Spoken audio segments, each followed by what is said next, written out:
And we're back to another episode of Your List Sucks, episode 32. When this is released, it will be the new decade. The new year, 2020. So we're closing it out. We're doing the best of the decade. I've pissed off a lot of people on this panel. I've made them revise their list a couple times. They had to pick a movie from each year to be represented. As much as somebody could not stand that option, that's the way it's going to be. Again, we're this entire month of January is going to be the best of the decade and best of 2019. So it's going to be a lot of fun and a lot of worst. We're going to do worst next week, but right now it's best. First is Paul Oyama. Couldn't stand the rule. Tried to fight it numerous times. Can I double up on one? You really hate to see it. No. So, do you feel like you'll have the best list? Because again, this was really we put this together really last minute. So I was not able to watch any of your pretentious movies that only 200 people saw. So do you think that will give you the advantage of winning yet again? Look, I have no idea what's going to happen on here. I feel like, Kirk, I feel like I know his tastes, and then he loves Napoleon Dynamite. So then I'm not sure exactly what's going on there. Brian is just a very tenuous relationship, we'll say, with our opinions. Sometimes we decide to randomly agree. And then Peggy, I really have no clue. That's kind of the most exciting part, I think, for me, is finding out what everyone's going to pick as far as their favorites. And it's funny, some years maybe your second favorite movie would be in your top 5 too, but it doesn't matter because it's not good enough to be the best for that year. And them's the breaks.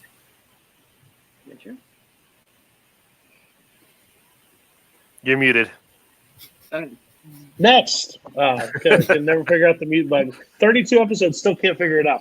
Going to go to Brian Michaels, the guy that I promised a seat on the show, then gave it away, and then gave it back. So I am a nice guy sometimes. Then you sent me your list, and I wanted to punch my screen.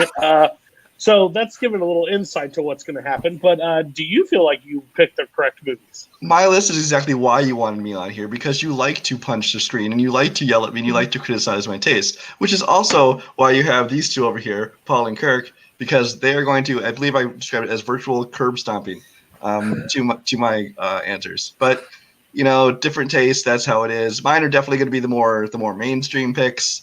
As opposed to some of the pretentious crap they're going to put on there, except for at least one of Kirk's, which is going to be pretty horrible. Peggy, I like this said, I don't know, I'm guessing hers will be a little more mainstream, but something tells me they'll be nicer to her, but they all just hate me, so whatever. I'm used to it. Well, you brought her up.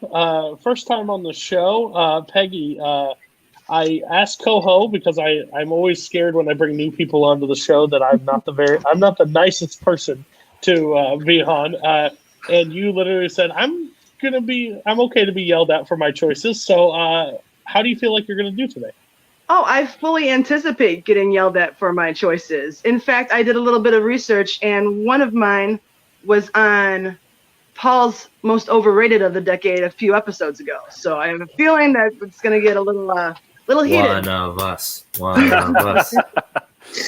I'm looking forward to that. Thank you for watching the past episodes. And next, the most requested second host ever, a part of Your List Sucks. It may have been that I was on the panel and he got to yell at me, or that he got to yell at the people he did. But Kirk, you're on the show. You did a terrible job hosting last time, in my opinion. But I think that you were great. People thought you were great. Do you think that you, as a person that's hosted and has been on the panel, do you think you've now got the list to impress me and not make me upset? I made the right list. I can't control how you feel about it. It's just I made the right choices, and we'll see how it goes. Yep, you were made to be the second host for the show. All right, we're gonna get into this. New style, new way. Here we go. Kurt, never mind. I don't know what I'm talking about. The first year is 2012. 2012 is what we're talking about. So Peggy, Paul, Brian, Kirk, tell me where this ranked on your top 10 list. Whoever wants to go. Number 10 for Paul. 9. 9. 7. 7. Peggy. 10. 10. So, Brian? Is that right? You get to talk about it first, then Kirk, and then Paul and Peggy. So, what was the movie you decided to choose for 2012? Okay. For 2012, I actually ended up picking Django Unchained, which actually would surprise some people. But to be honest with you, your whole one movie per year kind of screwed up my entire list. So if I could pick more than one a year, this might not have been the pick, but I went with this because I like Tarantino. I'm not as into it as much as a lot of other people are. I mean, I don't love everything he does, but this one I really liked that I was back in full form. I love the acting, the dialogue, all the usual Tarantino stuff. But that's why I liked it. Kirk, what was your movie for 2012? My movie for 2012 wasn't a super strong year for me. The movie I ended up going with was Lincoln. And I know a lot of people are down on this because it's basically just a character piece, just one performance, and it's an amazing performance. That is the main reason I like it. But you got a lot of other great performances as well. A lot of good side supporting characters, and it's a great story. And I really loved it. So that's my best for 2012.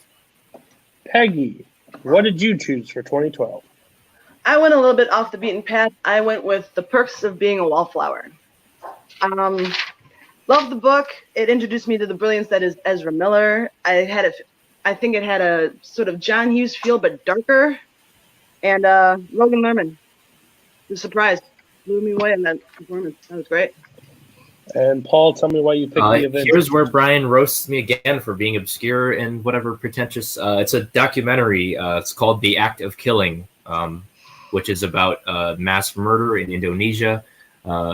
Not crazy about the year 2012, but this is like a really incredible documentary. It's really moving. It's hard to watch, but I think it's a great exploration of what is a pretty horrific event in human history. I think documentaries were a big for me this decade, and I think this is one that really, really stood out. I just thought it was really moving, and it's a tough watch, but it's very worthwhile, I think.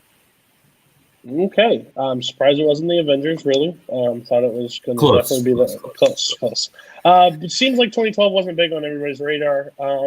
Django, I do respect the choice. Lincoln, I really do enjoy. Perks of Being a Wallflower, didn't hit me like the way I guess maybe a little older than what I liked of that movie. But I'm not saying it's bad by any means. And of course, Paul, I'm just going to skip you because, of course, I haven't seen it.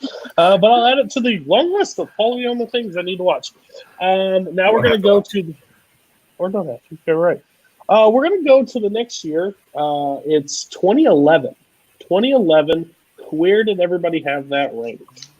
I had that last. Yeah, that was my 10. My 5. 2.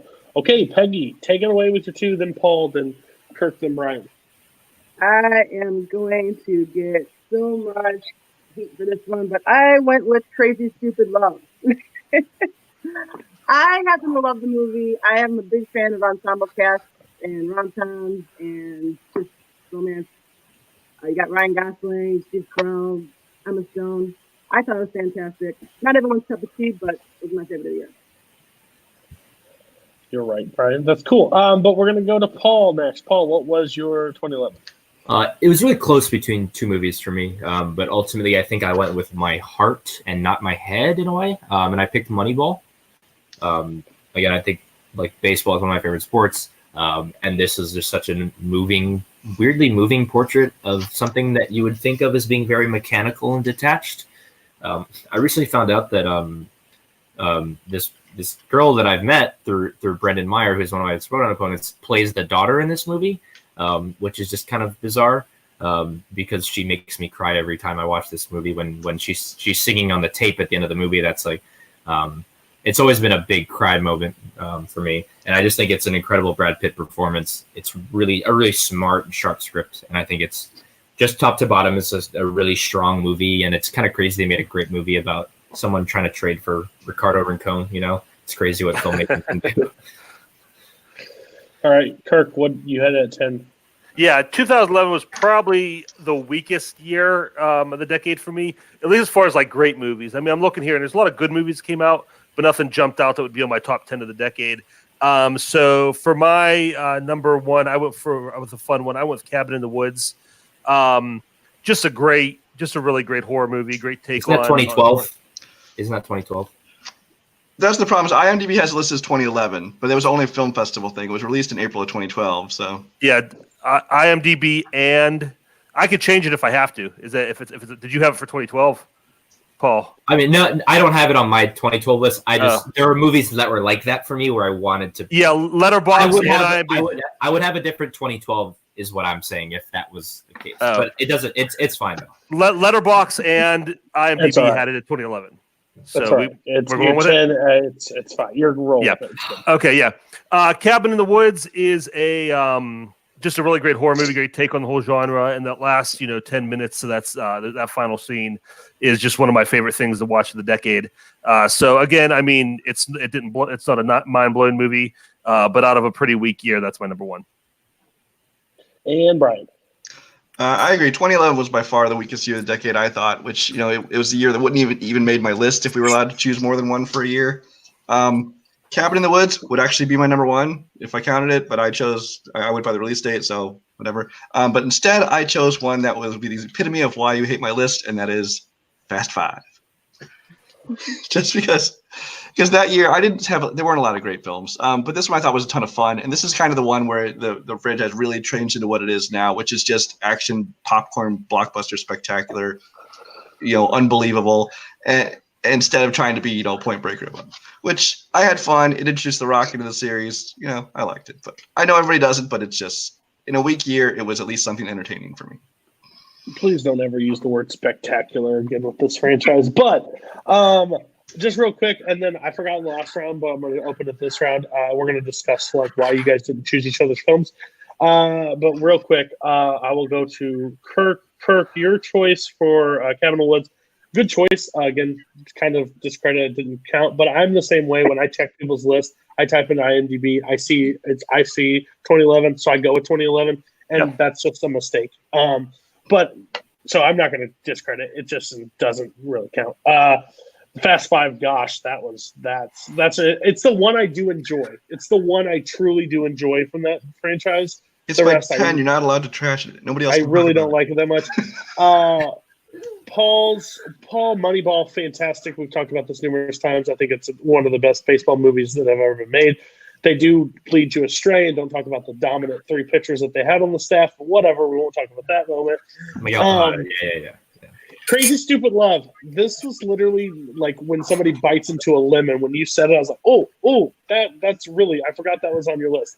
I don't like this movie at all. I get dragged into too many rom-coms, romance movies like that, and I just don't care for this movie as much as I should. Maybe I think it's not bad, but again, my wife has completely made me hate anything with love in the movies.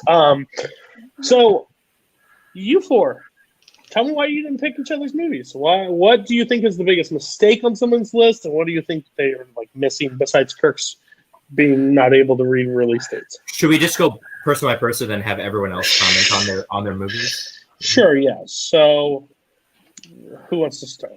I'll start. Can we just do over and under now how many Fast movies Brian has on his list altogether? Moneyball, I like. I don't think that's a bad pick, especially for this year. For me, it gets a little too procedural at some parts. Where I kind of drift off, but I mean that like Paul said, the emotional beats are great, and Brad Pitt's in it. I really love what's his name as the coach. He does a great job. What's his name? Wow, that hurts. Philip Seymour Hoffman. I'm blanking on the name. Philip Seymour Hoffman. Sorry, I didn't mean any disrespect with that. And Jonah Hill's great in it too. I mean, a lot of great characters in this. So yeah, that's not a bad pick. I wouldn't go against that. Crazy Stupid Love. If I was going to pick a rom-com. That would be one. It would be okay, especially like I said this year. Not a great year, and Fast Five is Fast Five, so not more yet to say about that. Yeah, Crazy Stupid Love would not be the Ryan Gosling 2011 movie that I personally would have chosen for this list. But I like the movie quite a bit actually. Like I think that Gosling and Carell have pretty good chemistry together, and it's kind of a different shade of Gosling that we don't really see very often. Fast Five. I'm personally a big fan of the Fast and Furious movies, and this is maybe my fifth favorite. It's the most serious one, and technically speaking, the best one. But it's not the reason that I like the franchise really. It's not as ridiculous as a lot of the stuff that I enjoy the most. Granted, there's the Please safe. Tell me what you like in it. Please tell me what you like in it. That's for another show for another day. And then Cabin in the Woods, I love. I oft quote this movie, but again, I just don't think of it as being in 2011. But it is super fun, and it was a great surprise because I actually saw it without really knowing almost anything about it. And that I think was a really great, like, wow, like a really big surprise for me. But yeah, just I don't think of it as 2011. So. Yeah, I agree with Moneyball. I mean, it's an excellent pick. I can't say a bad word about it. Cabin in the Woods, I've never seen it, so I can't mention anything on that. Ooh, watch it. Fast Five. I mean, it is what it is. That safe rolling down the street is still badass. I don't care what anybody says. Okay, so the next one. As soon as I can. Brian doesn't get an Oh, opinion. Brian, sorry. I assumed I was got a timeout for picking Fast Five. Yeah, Actually, I'm probably. getting off easy with the just Fast Fives, so I'll take it. Yeah, Cabin in the Woods I already talked about. That probably would have been my number one. There's actually another 2012 one that's technically listed 2011, The Raid, which also might have made my list if we were going by that. Crazy Stupid Love. I actually really enjoy Crazy Stupid Love. It's a great cast. It's a fun romantic comedy. It's not like top 5 of the year for me, but I still really like that movie. And Moneyball, I'll watch anything that Aaron Sorkin has anything to do with. So yeah, good pick. Big Studio 60 at the Sunset Strip guy. Oh, here we go. This is not what I'm not looking forward to this one at all. 2017. Are we going to go back and discuss 2012, or are we just dropping that altogether? We can if you'd like. I mean, I know. Would you like to go back in time? Would you like to go back in time, Paul? I mean, I don't know. I don't want to make it too hard on Brian, so we don't have to. 2012. We're bringing 2012 back. Brian, tell me why you didn't pick the other people's 2012 movie. I think everybody remind what you had. Lincoln. Active Kill. Yeah. And then I had Django. And what was Peggy's? Perks of Being a Wallflower. Yeah. I think she tries it. Yeah. Okay, so Active Killing, I did not pick because I am unaware of its existence. So, but you know, it actually sounds like it might be something to add to my list to check out.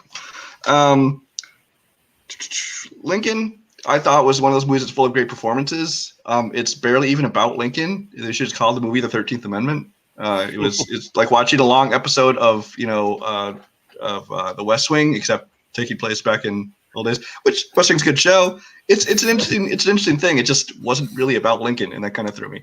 But great performances, especially Daniel Day-Lewis, obviously. And Perks of Being a Wallflower. That's all I'm saying with it. Hey, West Wing slaps. I'll tell you right now. Harry, I have not seen Paul's movie, unfortunately. And Brian, what was yours again? I'm sorry. Django. Django, great. I'm surprised you picked that. I think that's a great pick. And it'd probably been my 2 or 3 for the year. Not my favorite Tarantino of the decade, spoiler alert. And Perks of Being a Wallflower, again, I'm not a huge fan of like the teen. I'm not a fan of the huge teen coming of age movies, but that's a pretty good one. And also, it's a Pittsburgh movie. That scene driving through the tunnel and coming out of that view of Pittsburgh. I just did that the other day. So I mean, that makes it near and dear to my heart. But yeah, these are 3. Again, I mean, I can't say Paul's for sure because I haven't seen it, but I'm sure it's good. But 3 solid picks.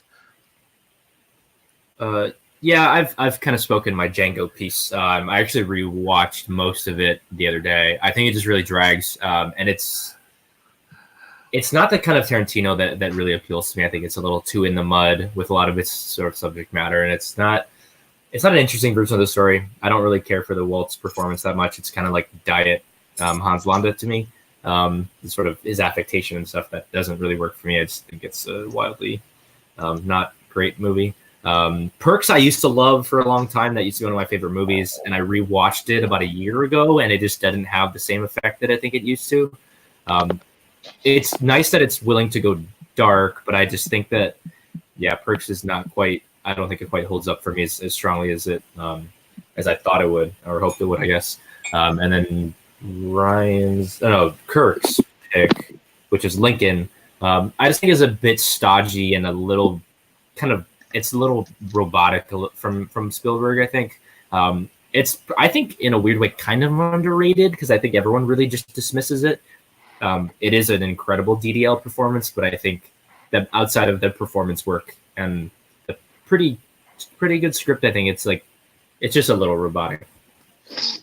And Peggy, do you have anything to say about 2012 movies, Django Unchained, Lincoln, or The Act of Killing? Never seen The Act of Killing, so I can't say much on that. I thought Lincoln was great. Can't go wrong with the Daniel Day-Lewis movie, honestly. And what was the other one? Django. Brilliant. I'm sure you guys have said everything. I'm sorry I missed it. My phone overheated. You're good. Yeah. This is going to be probably my least favorite part of the entire episode. We're going to go to 2017. There's a lot of movies you could have picked for 2017. A lot of you didn't. So, where's the highest you have 2017 at? I'm at 6. I got 3. Mine's 9. So Mine's 9 too. Okay, well, just the man that I wanted to talk first. Kirk, go ahead. I wonder if we. Anyway. Yeah, you do. You both can talk about it simultaneously if you'd like. Yeah, 2017 was a great year. A lot of good choices came out of there. Right. But my favorite, and this was if you go back and look at my top 10 of 2017, this is not my number 1 movie at the time, but it's really grown on me. My number 1 is Lady Bird. This is for the year is Lady Bird.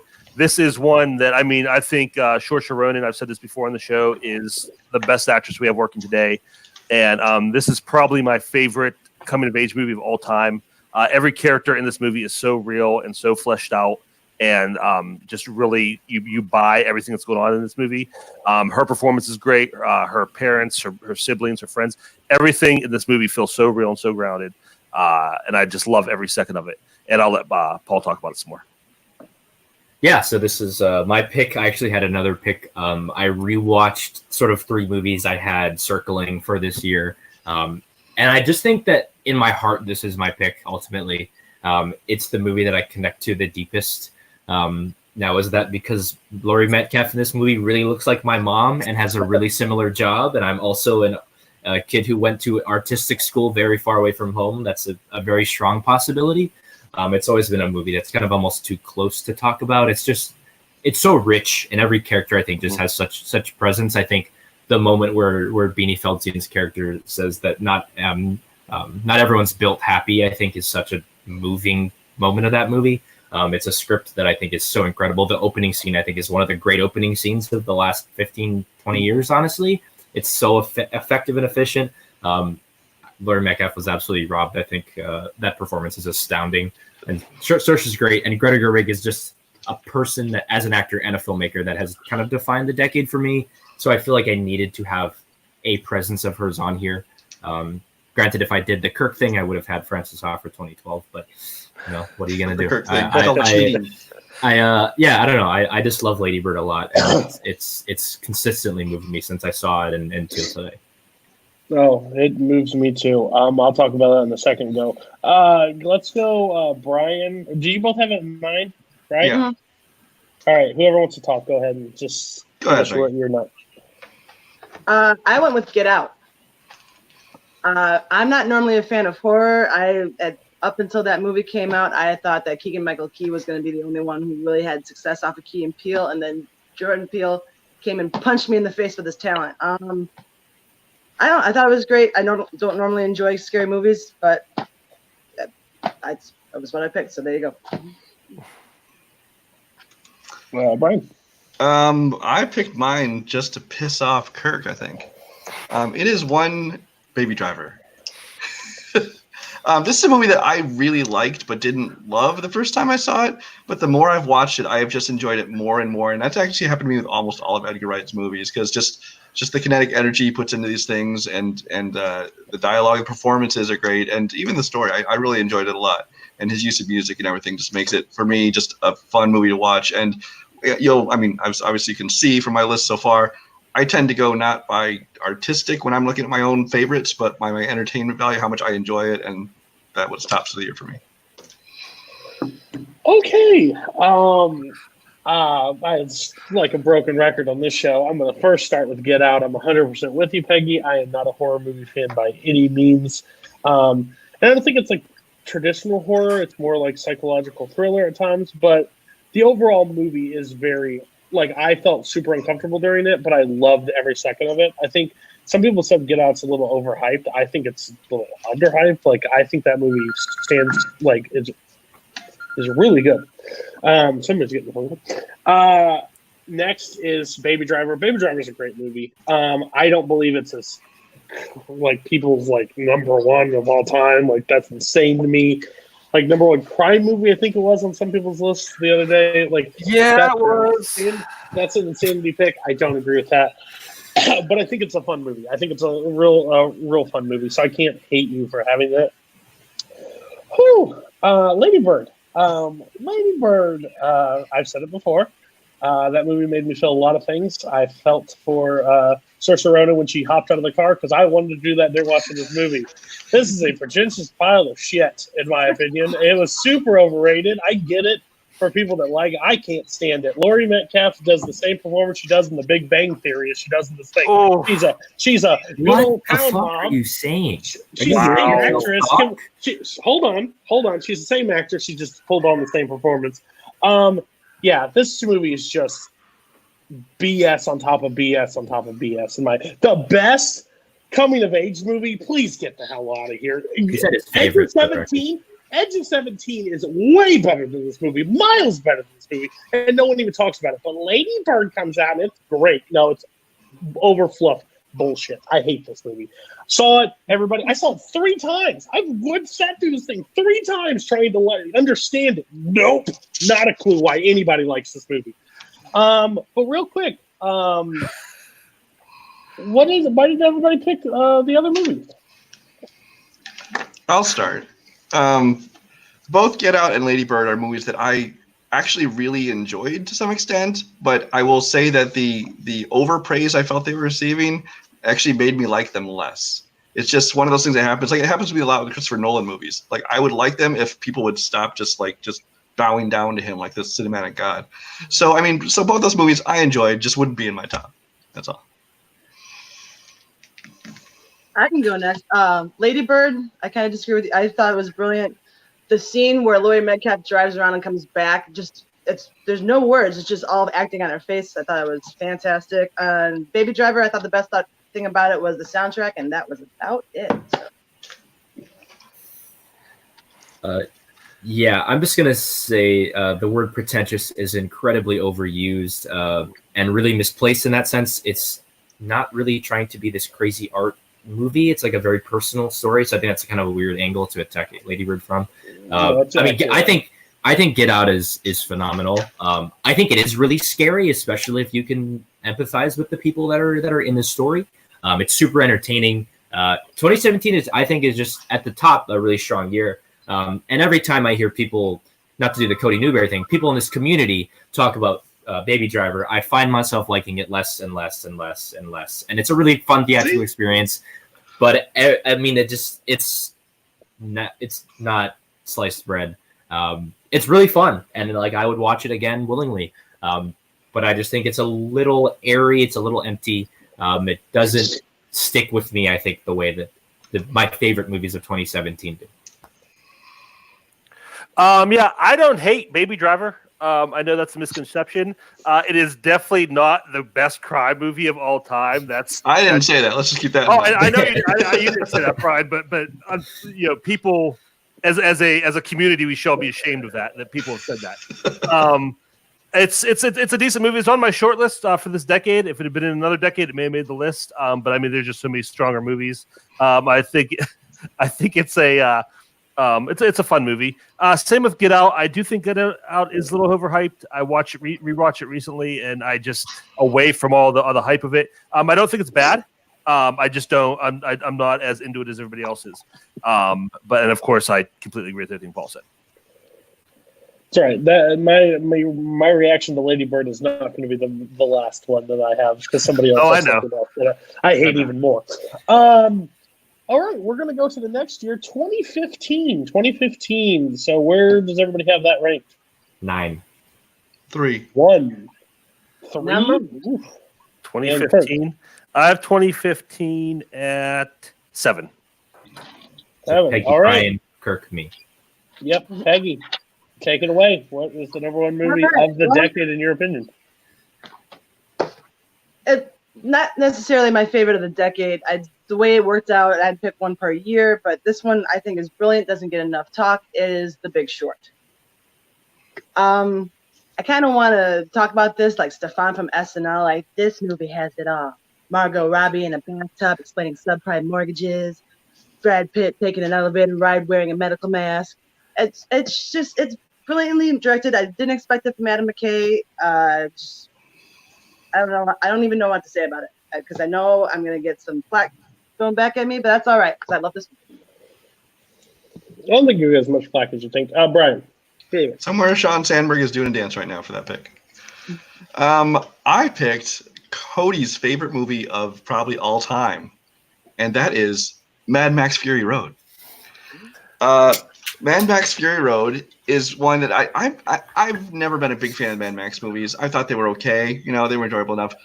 So I had no expectations this one. And this one, I just thought that as an action movie goes, as the stunts and the cinematography and the art design, everything about it, I just thought it was not only just beautiful for an action movie, it was so well done. It is a very simple story. It's basically just drive there and back again. But they made it feel so much energy, and it was just exciting, and it was beautiful to look at. So there you go. Enjoy, Cody. Whoever else, I don't even know. I don't even care. Who goes? I don't know. I don't remember. It was number 7 for me. Yeah, for me, I had it number 7 for 2015. This was another year had a couple really strong candidates, but I had to go with what was my personal number 1 of the year, and that was Creed. I just love this movie. Michael B. Jordan is so good in it. They whenever they do reboots or soft reboots or whatever like this, talk about how they reinvented the franchise, and they did it right this time. They really modernized Rocky. It's the first time you actually see anything resembling real boxing in Rocky, and some of the best boxing scenes I've ever seen in movies. That first fight that's all the one shot was just amazing. That blew my mind. So that was this is my favorite for the year. Back here in Pretentious Corner, your boy Paul coming at you. This movie's called Queen of Earth. It is a very, very small psychological thriller with Elizabeth Moss and Catherine Waterston that is remarkable, I think. And part of the reason I picked it is because of the way this show usually works. It was just sort of something I wanted to give some attention to, not necessarily have to talk about it a ton, but this is an incredible sort of Black Swan, better version of Mother kind of thing going on between the two of them. It's kind of a two-hander, and I think both of those women are remarkable, and it's simple and it's efficient. I just think it's great. And I also switched out a movie because I was adhering to the non-Kirk rule of picking movies that were actually released in the year. So yeah, the Kirk rule, I like it. All right, Peggy, what was your one again? I'm trying to remember. Big Short. Big Short. I enjoy this movie for an area that I know nothing about. They were able to explain it to me, and I enjoyed it. I think the cast is stellar, and I think the script's really good. I didn't get quite the hype as everybody else did. Like, a lot of people really love this movie. I like it. And I went back to it, but I don't love this movie. Brian, I'm skipping you. Paul, haven't seen your movie. Haven't seen it, so I can't tell you if you're right or wrong. But thanks for always putting it at the technique. That's the technique. But thanks for always putting it at the bottom, so I can't really rip you too hard for putting something ahead of me. Kirk, you won 2015. Congratulations, Creed. I love Creed. I think Creed is I'm a huge Rocky fan. Then there's a few bad ones in that franchise that I think Creed is fantastic. I don't know if Daffy Duck showed up, but Creed is fantastic. And Ryan Reynolds, I love you so much. Where'd you put this on your list? Overall, it's my number 3. Oh, I'm so happy that 2020 is here. We can stop talking about this decade right now. We can fuck this movie. I've said this before, and I'll say it again. This movie I am so sick of this community and film goers in general that says a movie that is beautiful is a great film. No, stop. There has to be more to it, and this movie makes no fucking sense. It's a hunt for gasoline. They drive 18-wheelers through the fucking desert with terrible tread, and no one fills up one time. There's not a fill-up scene. No one gets gas. And we really missed those gas station scenes. You know what? They did that nice little dark scene that put everybody to sleep in my theater. Yeah, this movie it's visually fantastic. Can't give you anything. As a movie, fuck this movie. This is an action. There are better action movies with better action scenes than this movie. I will stand by it. And guess what? You can watch it in black and white, which I've seen it. Doesn't do anything different. You can see it in color. Still hate it. You can watch it with in a different language that I don't understand. Still hate it. This movie doesn't get better in any ways you watch this. I watched it in the dark with a blindfold. Didn't help. Movie sucks. General, hate the movie. So you're saying you don't like it? No, I don't like it. I think this. I wanted to jump out of the car in Lady Bird and get hit by one of the 18-wheelers in this movie. There's a person like they spray paint on their face and like, oh my, this movie just whack job after whack job. It makes no fucking sense. But Gasoline makes sense. Okay. Yeah, you're really in the bottom of the barrel. I thought Lady Bird was. Both three suck. Both your three suck. Congratulations. You both suck. Okay. We're moving on. Go ahead. Paul will say Mad Max was this close to being I would say it wasn't this close, but it is a great movie. It isn't like my top 10 of the year. I think it is a beautiful symphony of chaos. And it's exactly the movie that it's trying to be. The Big Short, can't say anything bad about it, partially because I haven't seen it. This is one that I'd sort of been meaning to get to eventually. But honestly, after seeing Vice, I was really discouraged. I know this is probably a better movie. I would hope so. But yeah, Vice was pretty rough for me, so I stayed away from The Big Short for a while. And Creed is probably my 2 or 3 for 2015. That is an incredible movie. I think it's probably the best reboot we've ever had in cinema history, potentially. Yeah, incredible entertainment, incredible mass entertainment that's also effective. Like it's a great movie. Brian. Also, theme with Maggie's list, 2 Ryan Gosling movies already. So we'll see if there's more. Yeah, I haven't seen Paul's movie, unfortunately. And Peggy and Brian's movie, I could say the same thing about both of them. They're both movies I saw, movies I enjoyed, movies that on a technical level for different reasons are very well done very well. But neither of them are movies I'm eager to go back to. Big Short has a lot of great performances, but just a little talky and a little too full of itself and a little too self-important. And Mad Max, it's a great action movie, great continuous chase scene, but that's not exactly like my cup of tea. So I appreciate everything they did, but I don't hate it. I mean, it's a very solid movie, but it's just not what I'm really chomping at the bit to get back to. Yes, it's over to me. Mad Max, I have to agree with that. It's not really my cup of tea. It was beautifully shot. I mean, the scene with the people on the bars going back and forth looked beautiful cinematographically. Not a functional way to fight on someone who's riding on a truck. That just pulled me right out of the movie. Creed, I almost picked this movie for this year. Love Ryan Coogler. When Fruitvale Station came out, I went to social media and tweeted out, this guy's going to be brilliant. This guy's got a huge career ahead of him. This movie solidified that I was right.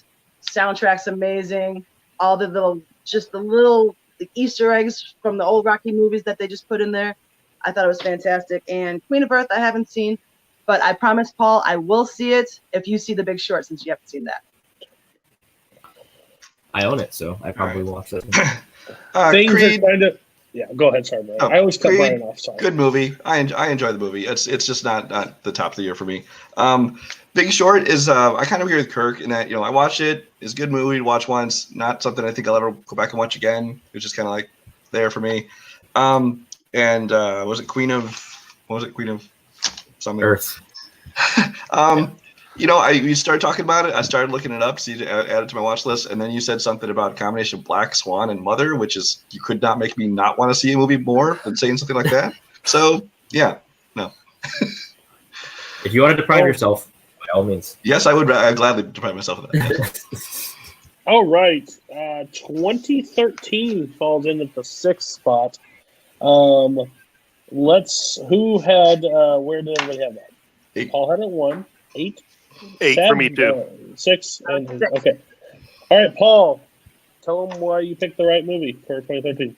This movie is near and dear to my heart. Probably always will be. And that's Her. From Spike Jones.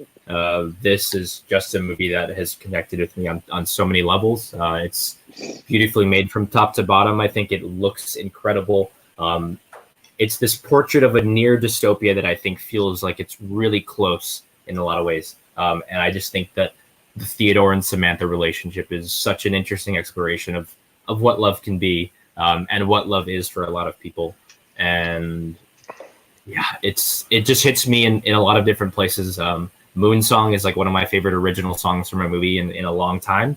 And I think this is the defining Joaquin Phoenix performance for me. I think it's him getting outside of himself in the most interesting way. And I just think it's remarkable, stunning.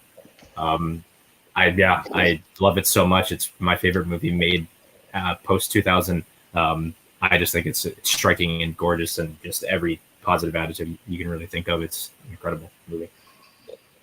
Peggy, what was your 2013? I went with the conclusion of my favorite movie trilogy, and that is Before Midnight.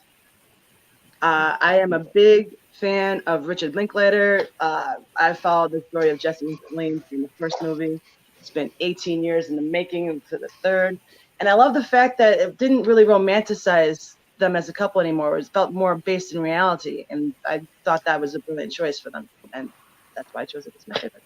No, that's not yet. I think you both had it, right? Kirk and Brian. Yeah, Same thought. So Kirk, Brian, whoever wants to go. Good, Brian. I went with a movie I'm sure nobody else would have on the list. It's a small black and white movie, but made by Avengers director Joss Whedon, and that is Much Ado About Nothing. I'm a sucker for Shakespeare when it's done really well, and I thought that they did a great job. The cast they assembled for this movie, he basically just got his friends together at his own house, and he wanted to make a small movie after doing the blockbuster that was Avengers, and they made this movie. And I just thought that they not only were able to capture the Shakespeare style and dialogue and everything very well, but just everybody in there is just so great at the performances. They're so likable. You know, the villains, you hate them. And it's just, I completely write this off to my own bias for Shakespeare, but I really loved this movie and the way it was done. So. Hey, Kirk. Okay, my number 8 was probably the complete opposite of Shakespeare for 2013. This is a movie, personal pick for me. It was Pacific Rim. Watching this movie in the theater was probably one of the most fun times I had in a movie this decade.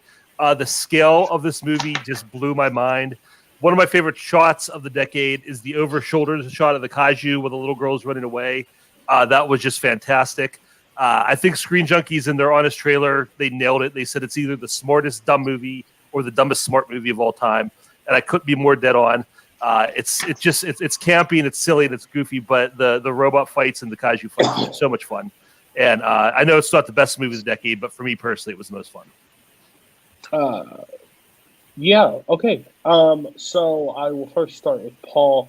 Paul's the reason I watched this movie. I love this movie. I think Her is super good. It kind of pushed it off for a while because honestly, I thought Joaquin Phoenix is a nutbag, to be honest. And like, he was always on the poster with a mustache, and it was like, I don't think I'm going to be able to sit through this. And then it was one of the best decisions I've ever taken. I don't think it's my favorite of the decade, but it's definitely my top 5 of the decade. It still sticks with me, and I've watched it numerous times. And it was just because Paul kept bringing it up, so I watched it. And I couldn't agree more that this is the correct movie from 2013. Next is I'm trying to remember everybody's Before Midnight. Before Midnight, I haven't seen. I haven't seen any of those, so I can't really say much about that. Next is Kirk. What did you have? Pacific Rim. Pacific Rim. Okay, I had a whole thing about this. I like this movie a lot. I like this movie more than I probably should because I despise certain movies. Like this, like Transformers and stuff. The second one pissed me off so bad because I actually liked the first one, and then the second one came out, and it was so. I haven't even bothered to watch that one. Oh, No. It's so bad. But this movie is a lot of fun. Like, super, super enjoyable. I don't know if it'd be best of the decade of 2013, but hey, I give you credit for putting it on there. And then Brian had. Sorry, I'm really bad. Much Ado About Nothing. Yeah, I haven't seen it. I haven't seen. I don't like Shakespeare. I didn't like it in college, high school. I don't like it. Whoa, Lion King, shade. That may be Shakespeare with fur, but it's good fur. I will do a favor. I will ask you for some Shakespeare movies and maybe give them a shot and watch them this, because I'm watching a lot of movies in this next year, but that's not what I've seen. Everybody, talk about. I will jump off from that. Let me tell you, if there was a Shakespeare movie and if there was a Much Ado About Nothing movie, it would be made by Kenneth Branagh, not by Joss Whedon. Another excellent version of it. Yeah. Joss Whedon, if you want to make a good movie, I've been waiting for about 15 years for you to make another one after Serenity. So that would be great, dude. I'm kidding. This actually isn't that bad of a movie. I think it's a pretty decent Much Ado About Nothing adaptation, but it's just not that exciting. And then Kirk's pick was Pacific Rim, which is a movie I like, but I just think there are too many extraordinary movies from 2013 for me to justify it. I did at one point have the entire Idris Elba speech memorized, which is maybe not my proudest moment. And Before Midnight is beautiful and heartbreaking. And there's a lot of romance movies that are big in 2013 for me. And Before Midnight is extraordinary. It's just her is such a deeper personal connection for me. No, and that makes complete sense, because if Before Midnight had been made in any other year of the decade, her would have been my pick for 2013. I thought it was fantastic. Amy Adams surprised me that I didn't think she was going to be as good as she was in that. And things as small as like the costume design choices, I just thought it was fantastic. And then Much Ado About Nothing and Pacific Rim, I haven't seen either of them, so I can't say much. All right, so her is actually, it's in my top 20 of the year. So I mean, I like the movie. I like the performances in that movie. Before Midnight, I loved Before Sunrise. I loved Before Sunset a little bit less. By the time I got Before Midnight, she mentioned how they no longer romanticized it. And that's the problem I actually had with the movie. It was just a whole lot of arguing, and it wasn't the relationship I liked. Which people want different things from them to see the progression of the relationship, and that's fine. But that just wasn't for me. Pacific Rim was the one I knew was coming on Kirk's list. And before the rest of you guys give him a pass on this one, you should know that he thinks this is better than Jurassic Park. So, I like it better than Jurassic Park. So I don't know if you want to put him on trial or what, but anyway, yeah, exactly. But that's a conversation for another time. But as far as this movie, it surprises me. Of all the popcorn entertainment movies that I would think Kirk would gravitate to, when I heard he liked this one, I was surprised. I mean, I think the movie's okay, so I'm not going to trash him for liking it. But it just, for Kirk to like it this much is just shocking to me. Kirk, is that true? I enjoy it better. I like Jurassic Park too, but I mean, I like Pacific Rim. Your team name is Jurassic Sharks. Yeah, his teammate really almost disowned him because of this. Right? Yeah. Dropped you in front of a train. Real quick plug. That's just a teaser of the Meg coming later on the list. Real quick plug. We're filming my top 100, and this is where it came from. And tune in to watch Sean crucify me over this. It's they're one spot away from each other. Yeah, there's your tease. Okay, there. Okay, so we're moving on. I think has everybody talked? I'll go real quick because I haven't seen Peggy's Sunset Trilogy's on my list. Haven't seen Brian's. I do like Shakespeare. Big fan of Shakespeare. Brian and I have been on Shakespeare panels together. I gravitate more to the tragedies and the comedies, and Much Ado About Nothing isn't one of my favorite comedies of his. But that cast and everything, I do want to see that. And her, I liked. It didn't resonate with me personally like it does. I know it does a lot of people. So I didn't have it ranked as high as a lot of people do. But I mean, it's a great movie. Okay, so we're moving on to the next year. And we are going to talk about the year of 2010, which I expected to be higher on people's list. Number 2. Comments. 4. Okay. 7. 2010. 7. 5. Okay. So Brian, start off. All right. I think my only director to appear twice on this list, and this is another one that grew on me, and it is Scott Pilgrim versus the World. I actually had a tough time, I will admit, I have just killed Paul. this and Social Network, really up until the last minute, I kept going back and forth which one I wanted to nominate, and I love them both, but I just went with this one because this is another one that just the more I watch it, the more I enjoy it. The style of it, and I know that isn't for everybody, but it just the style that I like, and it's just full of great actors, and it is just a ton of fun, and that's all I'll say because I don't want Paul to die over there. If you didn't want that, you should have picked something else. I think I have it next highest at 4, correct? Yeah. So I wish Brian didn't drink a lot of alcohol before making that decision, because the decision there is The Social Network. That is my number 4. I think this is really the defining movie of the decade. In a lot of ways, I think that technically it's probably the best made. And it's an incredible one of my favorites. It's knocked a little just because I wanted to give some more shine to some more personal stuff. But Social Network, top to bottom, basically a perfect movie, I think. Besides the Brenda song performance, which can get a little rough, I think. But it's just astounding. I think Garfield in this is one of the great supporting performances of the last 5-10 years. I think he's extraordinary in this. Again, the script, Sorkin, it's the stuff everyone talks about, that opening scene where they're having the two stilted conversations that are not really aligned with each other. And that's just such a signifier of who Mark Zuckerberg is. I need a sequel to this movie. Facebook has changed so much in the last 10 years that I think it would be so great to see them go back to it. But yeah, I mean, it's a movie I've talked about many times. It's just great in every aspect, really. It's just one of those movies. I think Kirk had it next. Yeah, I'm number 5. This is my number 5.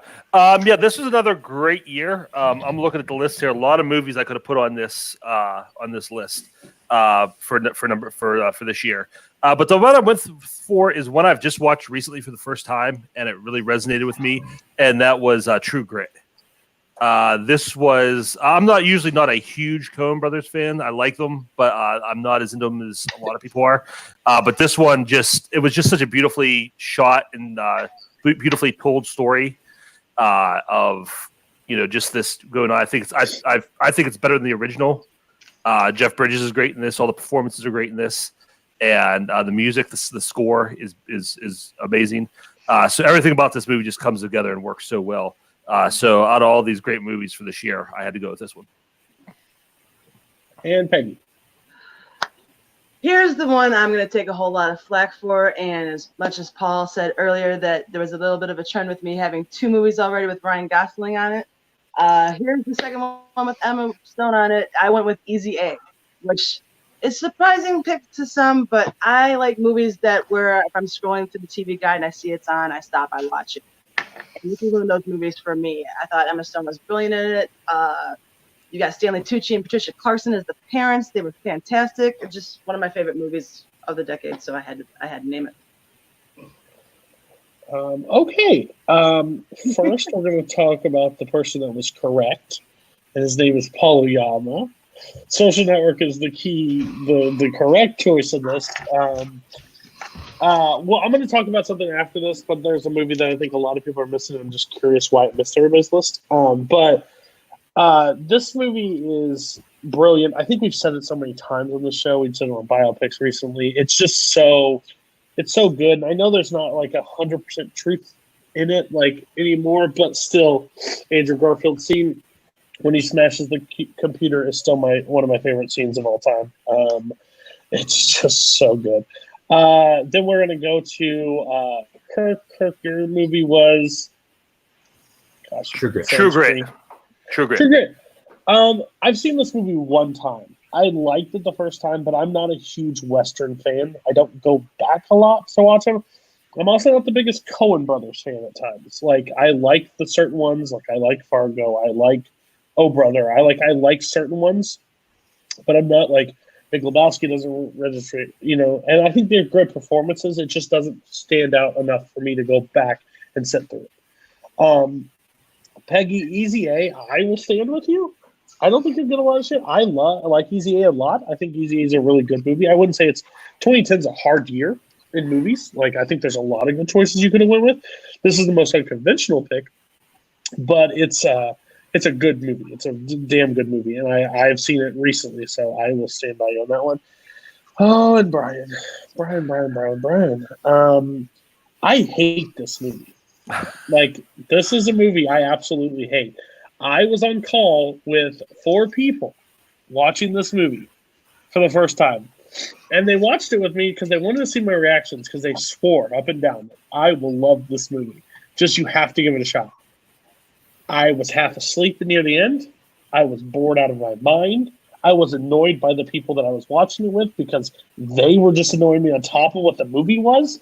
And they weren't even talking. They were just saying, oh, man, it's such a good scene. Terrible. I think this movie is just style over, like, it just throws its thing at you, but it doesn't mean nothing at the end of the day. I don't believe, is it Michael Cera, right? That's who it is. I don't believe he should lead a movie. I don't believe you should lead a movie. I don't think you're that great at it. Like, this movie's bad. But all these pretentious, like, I guess I am using that wrong. All these hipster kids that just absolutely love this movie because it's the greatest and it's a comic book movie in some people's eyes. I think it's garbage. I honestly do. But this is why I brought you on. Everybody, Well, tell I've been me called why. a kid in so long. I will say, I think it's a comic movie in everyone's eyes because it's adapted from a comic book. I know. Thanks. Anyway, yeah, I am pretty open about my kind of dislike for Scott Pilgrim. Actually, the recent time I watched it, I didn't hate it quite as much just because at that point I was just so resigned to, like, this movie exists as it does. Interesting theme with Cody hating movies with particular style, which is a note for later potentially. I just think I just don't care about Scott Pilgrim. I think it weirdly rewards him for bad behavior. Don't love that. True Grit. It's interesting that Cody doesn't like it as a Coen Brothers thing, just because it's one of the least Coen Brothers-y movies out there, I think. It's a bit in the Lincoln bag for me. It's kind of stodgy. It's good performance stuff, and it's well made and structured well. It just doesn't stick with me in any sort of meaningful way. I don't love the Bridges Rooster Cogburn, though. But I do think Haley Steinfeld's amazing in it. And Easy is just a very easy movie to like. I think it's hard to find a lot of people that would have a passionate distaste for this movie. I do wonder where Penn Badgley has gone since this movie came out. Kind of disappeared. And I wonder why that was. But yeah, I mean, Easy is a lot of fun. Yeah, I'll start with Peggy because I haven't seen Easy A. Scott Pilgrim is the ultimate this community movie. I don't hate it. I enjoy this movie, but when I hear people talk about it like it's the greatest thing ever made, that just blows my mind. I think it's fun for what it does, but I just don't like. I think lack of substance is really hit the nail on the head. Social Network, I enjoy. I am not a big Jesse Eisenberg fan. I usually kind of run the other way when I see him, and I think he's a bad combination with Sorkin. Because I think the weakness of Sorkin's writing is that it can often sound like it's being read, and Eisenberg always sounds like he's reading his dialogue. So, I mean, that first scene that you were talking about, Paul, at the bar, as much potential as that scene had, I was watching, like, they might as well have their scripts in front of them because it just so, like, going through and reading, like, there wasn't anything real about that. My favorite performance in that movie is Armie Hammer's Twins. I think he does great in that, and he's great in that role. But no, again, it's not a movie I hate. It's a little overrated. I mean, the other two I've seen, I think they're both, well, Social Network, solid pick. I think Brian's reaching with Pilgrim. Social Network, I disagree with Kirk because I think that while Aaron Sorkin, in anything he does, except for maybe Moneyball, is a little more natural, but in, like, even West Wing, things like that, it does sound a little bit unnatural, the dialogue. It's kind of a heightened form of banter and dialogue. So it sounds unnatural, but I think completely works. I think the banter and dialogue that he writes and I thought Jesse Eisenberg and everyone else in the movie handled it perfectly, went very well. If I was saying what I thought was the best movie, like the best filmmaking of the year, absolutely it'd be Social Network. I mean, even as my favorites, it was how I took this list. It was right up there, and I almost chose it, and maybe I should have. Easy A, I love that movie. It's in my top 10 of that year. Emma Stone, kind of her first lead role. Plus, I like when they make these new adaptations, like with Shakespeare. This is basically Scarlet Letter, kind of a newer version of it. And so I really enjoyed that film. And True Grit. I'm kind of with I think it was Cody was talking about he's hit and miss with Coen Brothers. Except I tend to like their comedies more than I like their more serious stuff. And again, I respect the performances and everything in it, but just it's not one of my favorites of theirs. Speaking of True Grit, I have not seen it, but I am a big Harry Steinfeld fan. Cody mentioned earlier, Edge of 17, Begin Again, Bumblebee. She's been great and everything, so I've been meaning to see it. I will see it soon.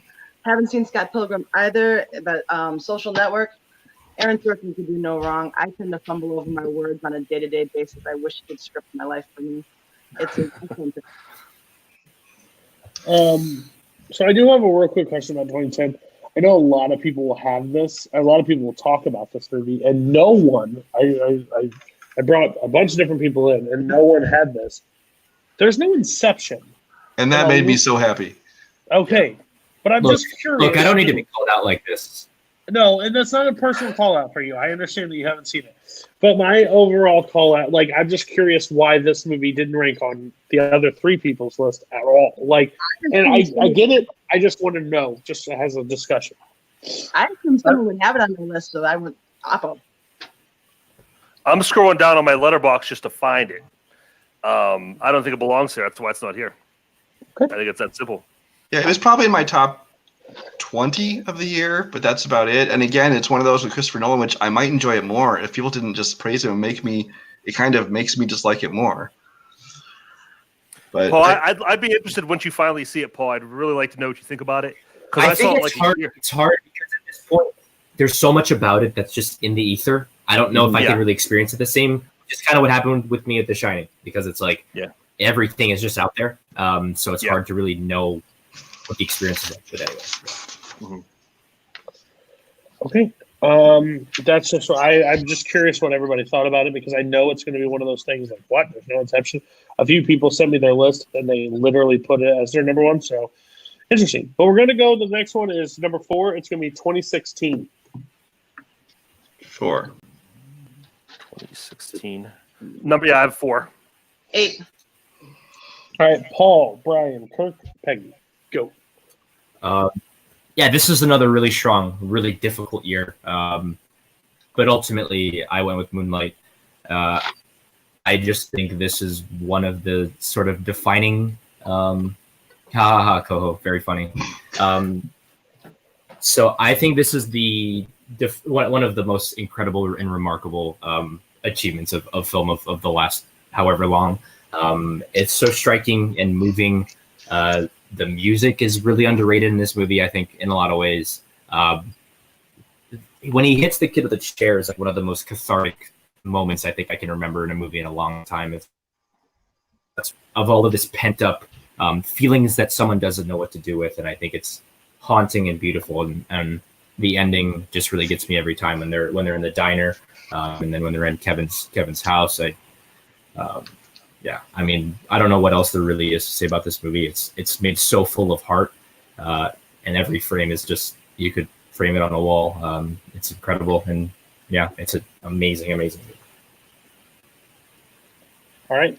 I went with the movie that won Best Picture that year first for about 2 minutes, and that was La La Land. And that should have kept the Best Picture Oscar for that year.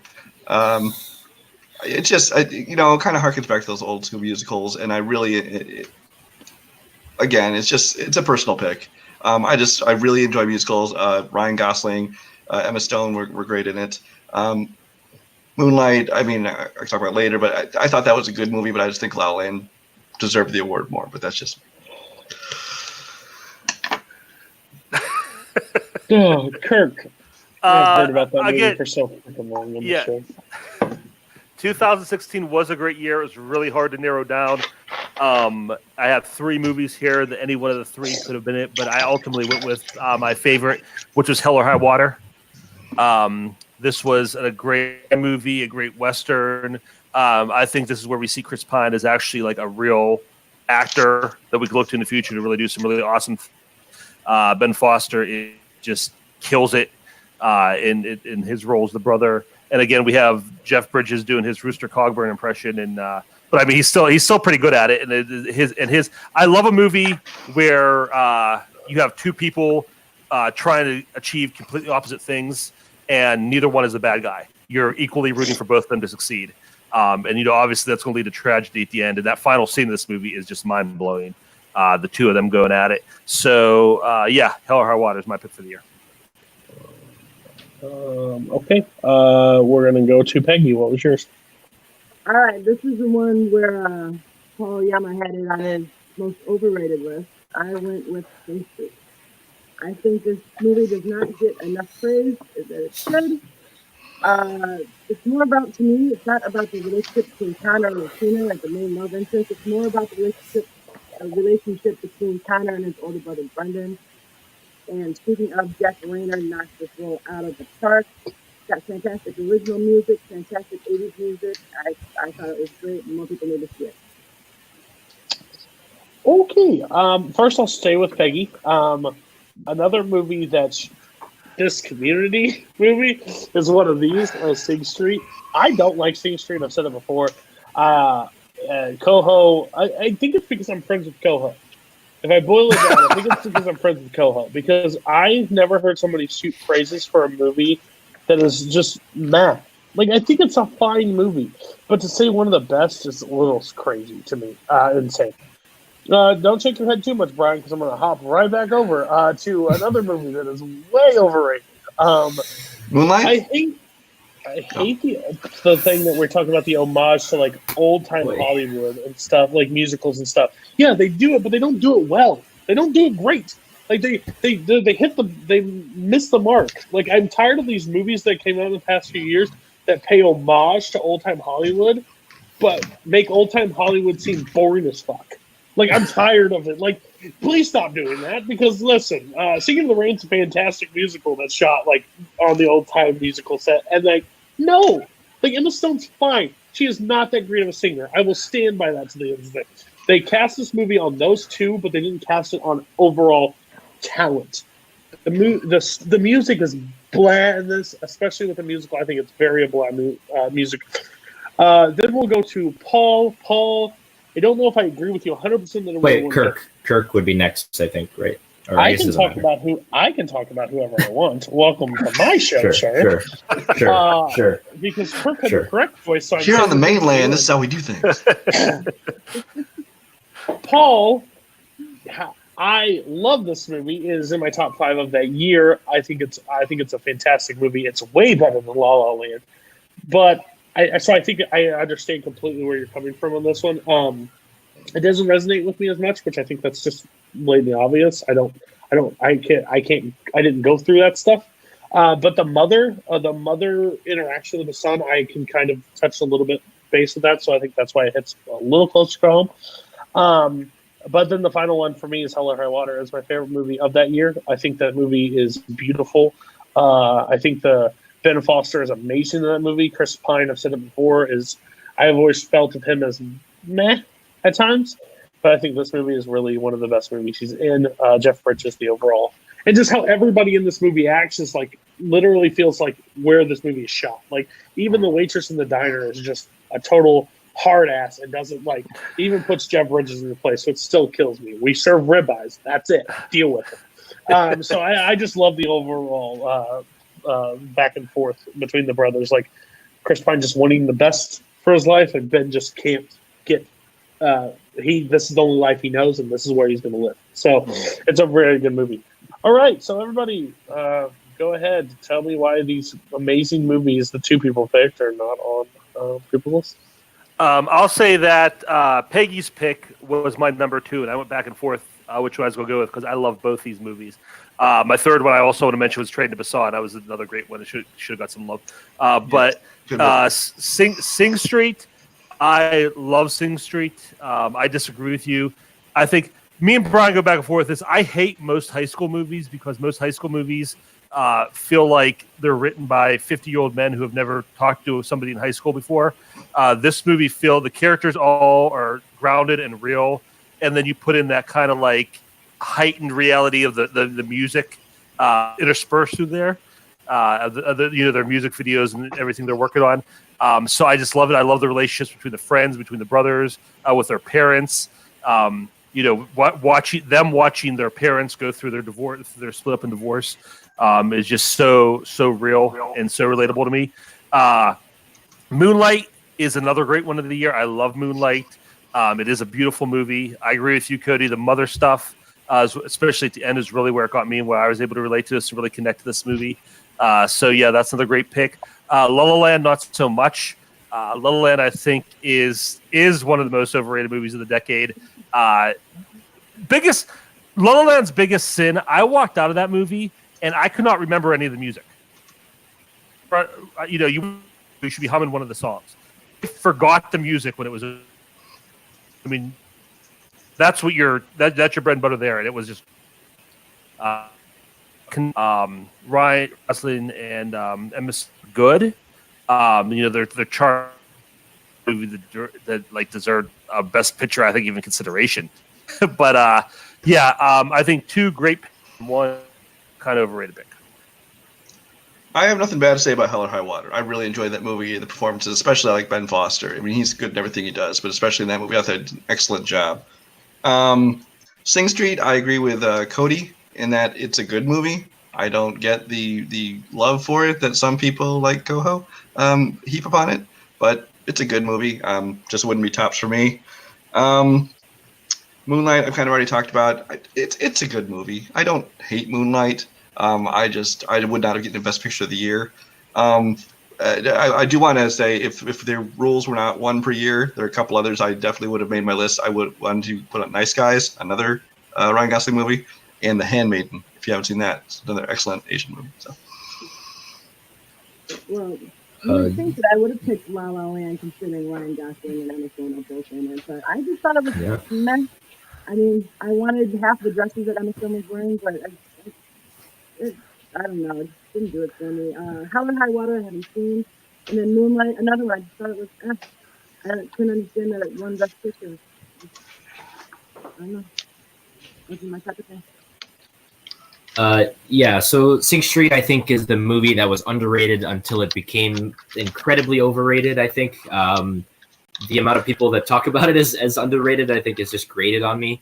I just don't think the romance works for me. I don't think Connor and Rafina sell that.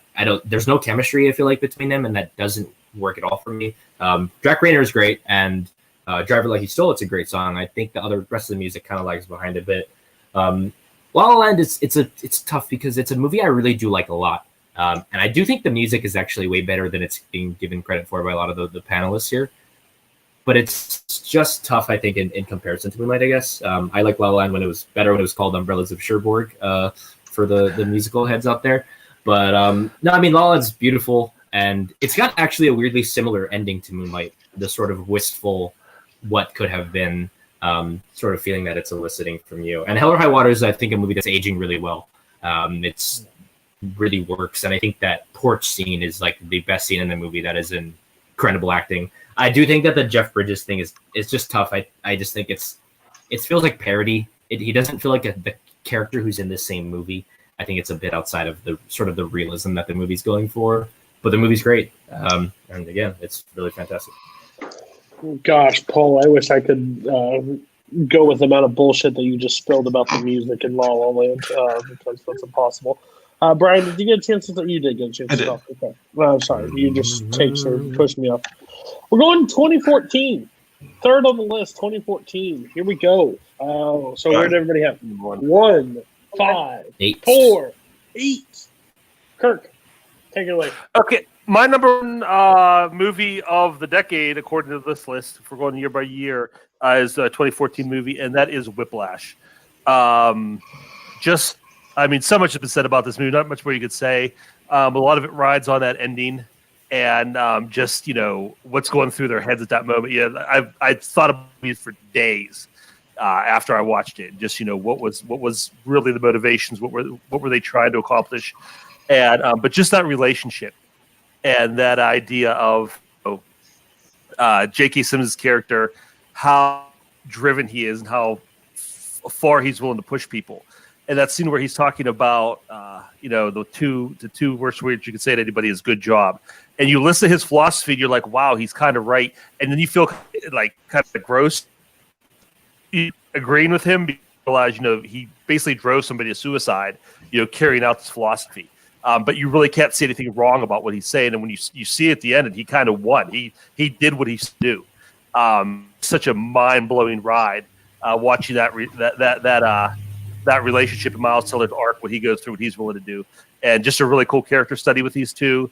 And it's such an intense movie, and I love intense movies. I mean, I was sweating, I was tired when it was over, and that's the kind of movie I love. So yeah, this is my number one of the decade for Teen Whiplash. So who had it the next spots? I mean, I had the same movie, so should I just talk about it? Yeah, you go ahead and talk about it if you have the same movie, yes. So this was at 8.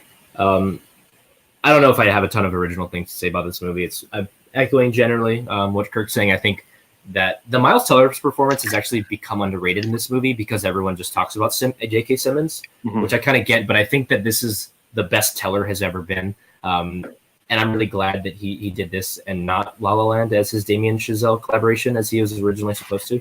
I don't know if that really would have worked, but I think that this single dedication to the craft, when you see his hands bleeding after he's practicing so much, I think that is such a driving force of the movie. And it's this commitment to greatness and the cost of greatness. I think that is really, really remarkable.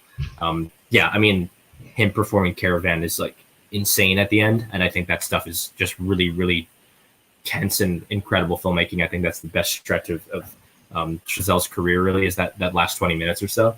And yeah, I mean, it's a great movie. I just thought the way we had this list originally, I just didn't have a ton of interesting things to say about it, I guess.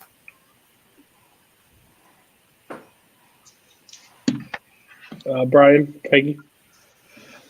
For 2014, I thought it was actually one of the strongest years of the decade. I had a lot of films I liked. And actually, my original number one was almost going to be Guardians of the Galaxy. But just to peek behind the curtain, I just chose for myself. I only wanted to use like one per franchise, so I only have one MCU film, and didn't decide to use it for this year.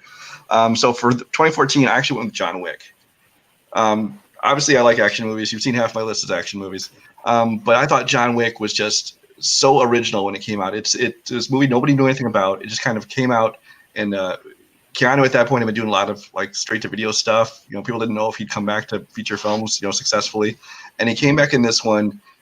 Loved him, loved the character. They created this whole world. I mean, with the Continental, the hotel, and the whole currency they used, and this is the world building involved in this for an action movie. I thought was so intricate and so well done that it was something fresh and original in the action genre. All right, and Kirk, I Whiplash, Peggy. Well, I went with another ensemble movie just because it's another one that I think needs just do. I figured that most people would pick like Whiplash, which happened. I went with a movie that I'm shocked not many people have had. You've got Jason Bateman, Tina Fey, Adam Driver, Jane Fonda, Catherine Hahn, Jack Shepard. The movie I went with is called This Is Where I Leave You. I thought it was great. Shocked me that it didn't do better, but then again, ensemble movies that are about, just, I guess they really don't pull across that. But I thought it was fantastic. All right, so we'll start with Paul. Your thoughts on everyone else's 2014s? Kirk, I thought it's a terrible pick. I can't imagine why you possibly like that movie. No, I'm kidding. So obviously I'm a big fan of Whiplash. Shout out to This Is Where I Leave You. It won me my first ever Schmodown team match. Our 5-point question was about that movie. But it's a movie I haven't seen, actually. It is, I think, one of the 2 or 3 Adam Driver movies that I've never seen. So I will be watching that eventually at some point. And Brian, that's a good pick. I think that's my favorite of the trilogy, personally, is the first movie. I think it's the simplest, and it's got the great simple-minded motivation of it's like, it's just the dog, and then it's just him getting revenge for that, and what that symbolizes. And I do think the world building's great. Just think a few of the other movies have stuck with me more, but I have watched this movie a handful of times since it came out. I think it's really strong, and I think John Wick 1's really good. Kirk. Yeah, obviously I agree with everything Paul said. John Wick, I think, is a good pick. I mean, 2014 was so deep. I mean, it was great. I'm looking here. It's a great year for prestige movies, great year for comic book movies, great year for action movies, great year for horror. There's so much going on in this decade, and I think this is probably the best action movie came out that year. I mean, this is the best action movie came out that year. I love the mythology, the world building, and just the whole style of John Wick, and from here and into the rest of the franchise. So I don't hate that pick. And Peggy, I mean that's a good movie. That's a nice movie, but this year was just so heavy that it wouldn't have made probably my top 10. But that's not to say anything bad about it. Just such a great year. Another movie I think should be mentioned is Birdman. That would have. I mean, again, I went back and forth on Whiplash and Birdman, and Whiplash went up, but Birdman's great too. I don't know who hasn't talked yet. Brian. I think Brian has. We've all talked. Oh, Brian, sorry. Whiplash is a movie that I like. I like La La Land more than that as far as Damien Chazelle movies go, but I can't say anything bad about Whiplash. It is a great movie full of great performances, especially like you're talking about the scene with where he's practicing so hard his hands are bleeding. I mean, it's an excellent movie. I love Peggy's pick of This Is Where I Leave You. That is a movie with a great ensemble cast, not a weak link in the bunch. It's a perfect balance, I think, of comedy and drama as far as that kind of movie goes. And especially Adam Driver had a great year because in that year he did both that and another romantic comedy he was a supporting role with in What If, which is a Radcliffe movie, and that is another great one. And if you have not seen either of those movies, I encourage everybody to go see both of those movies. They're both on Prime, I think. So Whiplash, 100%. I think it's a fantastic movie. It was always in that battle for that year of like my top spot because I thought it was one of the standouts. This Is Where You Leave You I haven't seen, so I can't really say much about that. And what was Brian's? John Wick. Yeah, John Wick. No brainer. I love the first John Wick. John Wick 1 is still my favorite. I like the second one. Third one's a lot to take at times. But I think the first one is still brilliant of everything they set up in the first one. So, yeah, 2014, for one I haven't seen, the two would have been two choices I would have picked. Guardians of the Galaxy would have been a great choice, I'm just saying. That movie fantastic. But we'll move on now to the next year to almost wrap it up. The recent did end up at the top. But we're going to go 2018. 2018 is the next one. So that means 2019 is the number one overall, which is impressive. It's not good for me, but okay. I had 7. My 2018 is number 7 for me. 2018 is number 1 for me. I got 6. And 3. Okay, Brian. All right. Like I said, I was going to choose just one MCU film, and I chose that one to be Infinity War to represent me. Because, again, I mean, Endgame is kind of the end of, obviously the end of the whole 22 movie saga of the MCU. But I actually thought Infinity War was really kind of the culmination of it, because it really is kind of a 1 and 2 part of the ending. And that movie, I thought, just was everything that you wanted a Marvel movie to be. Yes, it was so packed and everything moved so fast that you didn't get as many character beats, but I thought they still handled it very well. And I thought that it, like I said, you just brought everything together, and it was just the culmination of a decade plus of great movies. All right, who had it in the next spot? Peggy had 3, I think. Peggy, what was your... Okay, well, we're sticking with the MCU here because my number 3 pick was Black Panther. Love this movie. Again, mentioning the name Ryan Coogler. Fantastic director. I cannot wait to see what he does next with anything he ever chooses to direct. One of the things I most loved about this movie was I like it when villains make me want to be on their side. The character of Killmonger, it makes you think for a second, like, maybe he's not the one who's in the wrong here. But then, I don't know, I thought it was brilliant. I'm sure everybody else could talk about it more intelligently than me.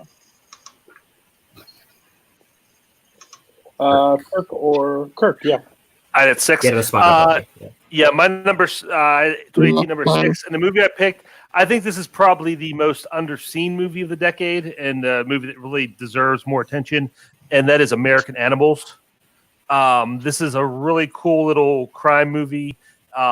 Plays a lot. It's kind of biographical, and it plays a lot with memory and point of view and what you see and what you remember seeing.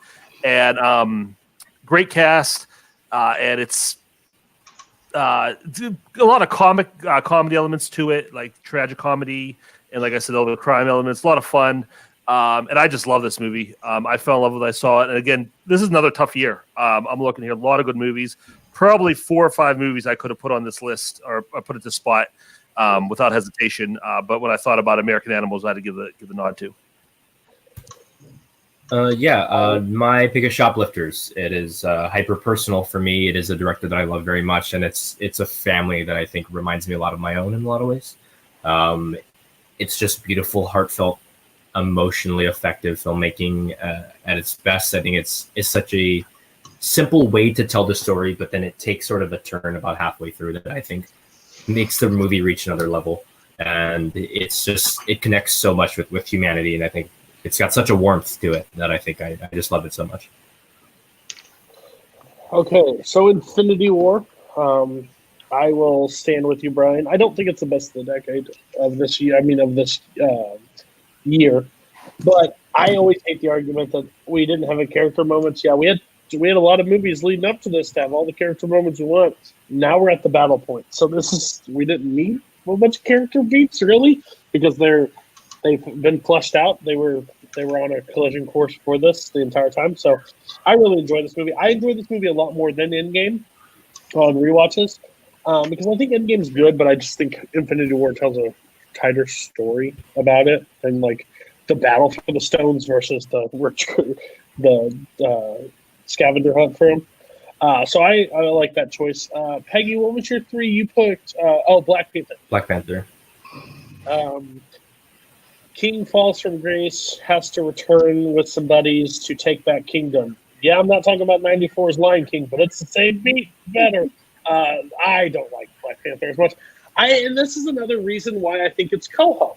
I think this is why I don't like this movie as much as I should. I think it's a fine movie. It's all the MCU stuff, and it's good. It's good. But I don't think it's fantastic. And it got a lot of praises. And I think the praise from the Oscars hurt this movie in my eyes even more.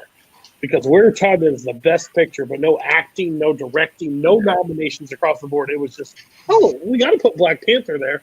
It just seemed like it wasn't necessary. If you really believe that, then show what it actually deserved. Give it some actual credibility in it.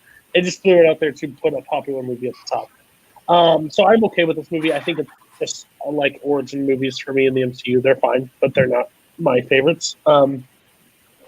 Shoplifters, haven't got around to it, Paul, yet. You brought it up before, so I haven't seen it yet. It's fine. But I'm starting something in the new year, so I'm trying to watch way more movies. So I've added to my list of things to watch, or things I haven't seen. And then Kirk. American Animals. Haven't seen it. Check it out. Another one that's going to go on my list of things to watch because I'm trying to do the whole 365, which I'll fail miserably, but I'm going to at least attempt it. But yeah, that's my whole goal. So American Animals will go on there. Is fine, Koho says. Okay, thanks, Koho. Maybe I don't need to watch it, but Black Panther's amazing for me. Everybody else didn't put this on your list. Tell me why these movies didn't make it for you. I know why certain people didn't. But go ahead. So I'm gonna start. American Animals, I think, is really great. I don't really want to spoil some stuff that it does, but I think the choices it makes, I think, are brilliant, and I think there's a duality in some of the storytelling that I think is really effective. I'm having a tough time with like genre movies with some recent controversy stuff outside of actual movies, which is just a personal thing. It's kind of tough for me to revisit this, but it's great, and I thought it was really underseen and underrated. Maybe we can talk about that off air. But Black Panther is actually my favorite MCU movie. I think it's really effective. Just because the story's been told before doesn't mean that it's not a good story and that it's not effective. Killmonger's great. I thought that's a really, really strong movie. Infinity War is something that I've grown to like a little more, but I still refer to it as the vegan restaurant of movies because it has no stakes whatsoever, especially after the ramifications of Endgame. I think that what happens at the emotional crux of the movie, it just holds no weight for me, and for that reason, I just can't stick with it. I think it is pretty entertaining, and it's fun, and it's like a movie that if it's on, I'll watch it. If it's just on TV or something, that I'd throw it on. But it doesn't. Again, it doesn't have that element that makes me want to return to it and really sticks with me in any sort of meaningful way. It's not bad, and I think Thanos is actually much stronger in this movie than in Endgame, performance and villain wise. It's a little, for me. I'll say Infinity War. I loved. I think it's a good movie. I think I like Endgame a little more, but it's close. I mean, it's which way the wind's blowing. I have not seen Shoplifters yet. It's definitely on my list to see. I do want to see that. I've heard a lot of great things about it, so I want to check that out. Haven't seen it yet. Black Panther, I rewatched recently, and I have to say that movie is all hype. I understand the social and cultural things that's going for it, but it's just an MCU movie. It is so run of the mill. There's really nothing new brought to the table. I mean, Killmonger is a well-written villain, but I honestly don't think Michael B. Jordan does anything below the surface with the character.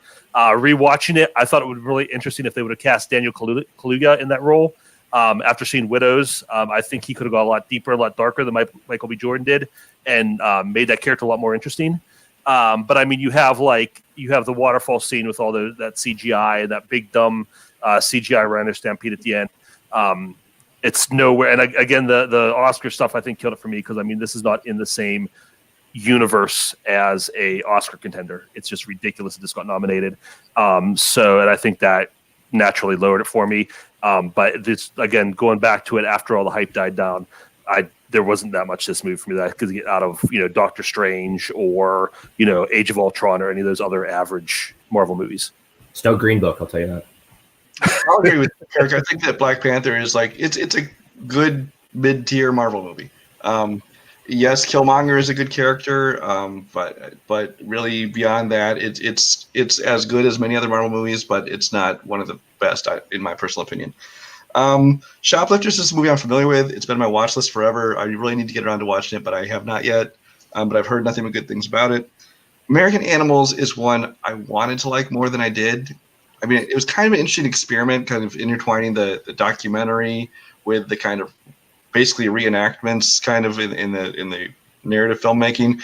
But then it just felt like, some kind of true crime show you catch on cable. It's like they're talking to the real people and then they have these reenactments of it. And so it kind of took me out of it and made it a little bit less of a movie for me. I was trying not to spoil that part, but that's fair. I didn't realize that was a spoiler. Okay. Well, it's kind of I feel like it's a surprise moment in the movie when it sort of makes that turn, but I don't know. I thought it was that's fair. Okay. That's fair. I haven't seen the trailer. I've seen Brian out, so I didn't hear it, so that's fair. But okay, did Peggy go? No, she did not talk. Did not. Have not seen Shoplifters or American Animals, but I'm loving the list of movies I'm being put together that I have not seen. That you guys are naming the favorite projects in front of me for this week. Infinity War. I thought it was great. It was a bold choice to end the movie with the dusting. Spoiler alert. And then just fade to black. I thought that was brilliant, though. But yeah, I mean, I guess that's all I got to say about that. All right. Yeah, welcome to the show. Anytime I invite Paul on, he gives you an education of what you need to watch. That's why Jake and him are never allowed to be on the show again. Together, at least. All right, so the final year. We've arrived. It will be in 2 weeks. Well, it will be in 3 weeks. It will be the first live show back that we do. It will be the best of 2019. But let's hear what everybody's number one. And they might still be on the panel. So this might, the number one. So, love it. 3 for me. Where did you have it, Brian? 6. Okay. 6. Okay. It's like I can't. Band-Aid, got to rip it off. Kirk, go ahead and start talking. Okay, my number one, this is actually my number 2 overall for the decade, but definitely my number 1 for 2019. It's a runaway, not even close. That's Once Upon a Time in Hollywood. This movie blew my mind. I went in, everybody's like, it's good, but it's long. And see you, Brian. It's good and it's long, and it gets boring and it gets dull. And I went in, I'm sitting there watching this movie, and I'm like, oh, I'm really having fun watching this movie. I really love this, and it sucks that it's going to get boring. And it never did, and it was just over, and I loved it. I did not feel its length at all. I hear they're coming out with the director's cuts, like 3 hours long. Cannot wait for that because I want to see that. And it is it's just so well done. The stuff that people say is boring, like the drive, that scene of Brad Pitt driving home, is just so well shot, so well made. I never wanted to look away from the screen for a minute in this movie. This town is a character. The time frame is a character. The sounds, this movie, the cars, and the back of the commercials and the TV shows in the background.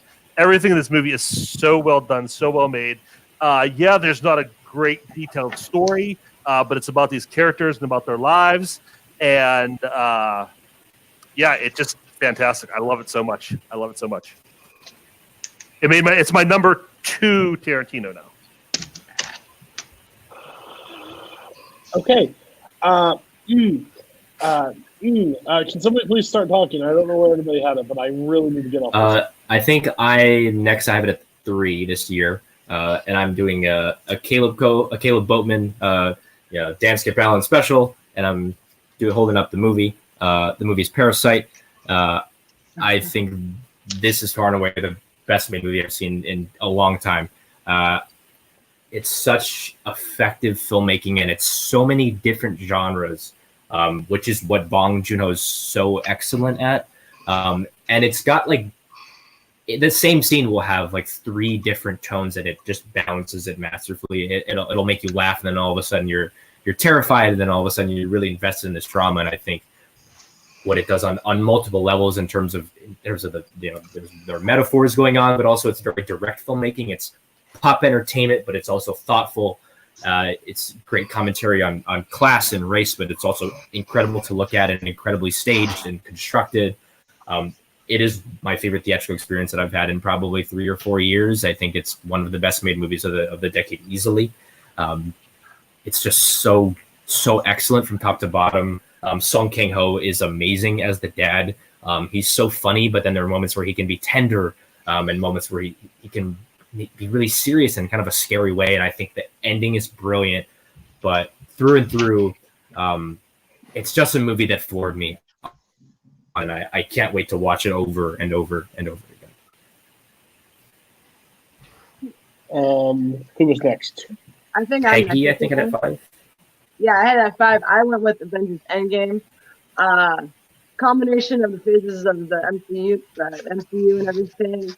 Any movie that gets me that invested in the characters where I'm bawling my eyes out multiple times during a movie is a movie that I'm on board with, and this movie had that for me. And it's one of those movies where you want to see it in the theater and have that experience with everyone just losing their mind. But I thought it was great. That was my pick. Yeah. Had I known we'd be doing this year last, I might have chosen differently because I was hoping to kind of slide this in the bottom half of my list and get a little forgiveness there. If I was doing more than one MCU, it would be Avengers Endgame. That's my favorite movie of the year. But I went with my number 2 technically. Oh no! Star Wars: Rise of Skywalker. All right. Now, this movie has a couple. Let me tell you guys, it could have been worse. I don't think so. That's what I don't think so. I know what the other one is, but I think this. I don't know what the other Brian. one is, but I don't think it can be. Vroom vroom. That's all I'll say. Go ahead, Brian. No, like I said, this is not. I'm doing this one last, but it's not my favorite of the decade. It's the bottom half of my list. And this is absolutely just a personal nostalgia pick. This is a kid who saw all 9 episodic Star Wars films in the theaters, throughout the years of different ages. Plus the last group I got to see in the theaters with my kids. So that adds a little bit of a personal tinge to it. And so this is kind of a pick to represent both, Force Awakens and this, and to a lesser extent, Last Jedi. So yeah, I know this is a very personal pick, but for me, it just kind of brought everything to a close, and I actually enjoyed it. I know other people have a lot of problems with it, and they're valid complaints what they have, but for me, it worked. Okay, where do I want to start? Because there's 2 I'm very upset with. I'll start with Parasite. Parasite is a movie that I have yet to see. It has not been in any theater near me. It's my one that I want to see so bad at this point, just because of everything I've heard from people that I think have terrible opinion on movies like Koho, to people I respect their opinion like Paul. So like everybody's put this pretty high, so I really want to see it just to find out. Avengers Endgame falls on my list each time. I think this movie is a really good year for movies. I may just be saying that just to be. But I really enjoyed this year. There's so many good ones. Every time a new movie comes out and my list gets jolted around, basically. Right now it's Uncut Gems for me. That's one I would have went with right now if I was going off of what I saw. but that Endgame's a good choice. I know I have friends that says it's their number one. It's their most fun they had in the theaters. It's a payoff that they wanted to see. I totally get it. Now, well, one had it lower and one had it really high, so I'll just go to the lower one first. I hate this movie. I hate Rise of Skywalker more than I should at this point. This movie basically tells you that you're not allowed to ask why anything happens and just sit there, okay, there's a lightsaber. I'm okay with this. Cool. It's fan service. That's not even the worst part because I expect them in a Star Wars movie. I expect fan service. But this is just like dump on top of your head 9 times. And somebody told me if you can accept the first 10 minutes of this movie, then you're in for the entire ride. If you don't accept the first 10 minutes, you're completely off. Well, I did not accept this at all. I just can't wait for the memes that will come from this. I hope they put the Emperor over people's faces so they can just say that every time through her lines. I think this movie is atrocious. It makes no sense. You said it. 9 movies. 8 of them show there's a balance, there's laws, there's rules to the Force, and 9 comes out and goes, we don't care. Bring it back. I just want a Jar Jar to pop on screen at one point because this movie is a train wreck. Okay, I said it earlier. I'm sick of old Hollywood, treating old Hollywood as boring as I'll get out. I've also said that I think if this was Tarantino's first, second, or third movie, he'd get a lot more buffer for this movie. 100%. I think it'd be a way different scene. But they are treated as events. They are treated as something held in high regard in certain people's eyes. I'm one of them. I love Tarantino's films. This movie came out. I was so bored to tears with this entire movie. Yes, are there good acting performances? Of course. Is it a beautiful shot movie? Of course. Is this a fucking slog fest? Yes, 100%. Just, it's Hollywood. Like, blah, blah, blah. Write a love letter. Sit down, pen and paper, write it out to him and send it to it. Stop fucking making a 3-hour movie about the exactly what he did. I'm so fucking over it. It's so boring and pretentious. You even said it your best. Well, it's not the best crafted story. No fucking shit. Just put people, there you are. It's Hollywood. Enjoy it. And then the end part is just, why even set this movie up to take the direction that you are just due to a Tarantino indie? It's bullshit after bullshit. And you put it as one. Shame on you. I said it my 2. Shame on you. Whiplash was my 1 and 2. Shame on you. Shame on you, good sir. Go ahead, Paul. You're going to tell me I'm wrong, and that's fine. Brian will be in my camp, so I'm at least happy with that. Go ahead, talk. I'll just get the Star Wars thing out of the way. Man, this is just a disappointment. I really went in wanting to like this movie. I really did. I love this cast the new cast of this movie. But I think this is the 3rd worst Star Wars movie I've ever seen. Oh, hell. Maybe the 4th, if you count the holiday special. I think Revenge of the Sith is better than this. I think Solo is better than this. It spends half of its runtime talking about acquiring a bunch of gadgets that nobody really cares about, and then all of a sudden their utility is gone. Half of it is really just a giant middle finger to everything that Rian Johnson did in The Last Jedi. And to be quite candid, that's fine. You can think that. It's my favorite Star Wars movie, so I think that stuff is really, really poorly handled.